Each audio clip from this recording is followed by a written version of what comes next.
వినాయకుడు అసలు లోపలికి ఎలా వచ్చిందన్న? ఈ ఇయరే ఇంకా చిన్నగా తెచ్చినామన్న.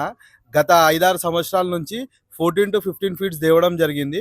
ఏందంటే మనకు ఖైరతాబాద్ పెద్ద వినాయకుడు ఉంది కదా, ఆ బ్యాక్ సైడ్ నుంచి ఎంత కష్టమైనా గానీ మా తమ్ముళ్ళు, మా అన్నలు అందరూ కలిసి వైర్లు కట్ చేసి ఎలక్ట్రిసిటీ డిపార్ట్మెంట్ పర్మిషన్ తీసుకొని, జిహెచ్ఎంసీ వాళ్ళ పర్మిషన్ తీసుకొని, పోలీస్ వాళ్ళ సహకారంతో మేము ఇక్కడ వరకు తీసుకొచ్చినాం.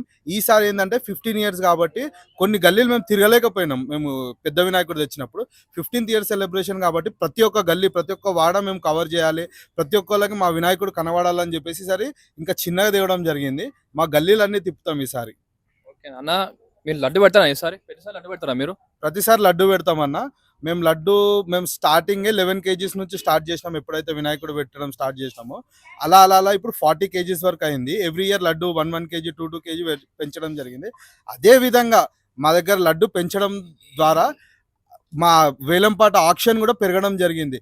ఒకప్పుడు 10,000 5,000 పోయిన లడ్డు ఈ రోజు మేము చూసుకున్నట్టయితే 1,60,000 1,70,000 వరకు కూడా పోతుంది. ఓకే, లాస్ట్ టైం ఎంత లడ్డు? లాస్ట్ టైం 1,65,000 అయిందన్న. ఈసారి ఎంత ఎక్స్పెక్ట్ చేస్తున్నా మరి? ఈసారి మేము ఇంత అంగరంగ వైభవంగా చేస్తున్నాం కాబట్టి పక్కా 2 lakhs దాటుతుందని మేము మా కమిటీ వాళ్ళు అందరం ఊహించుకుంటున్నాము. చూసారు కదా, లైక్ షేర్ సబ్స్క్రైబ్ చేసుకుని మరి.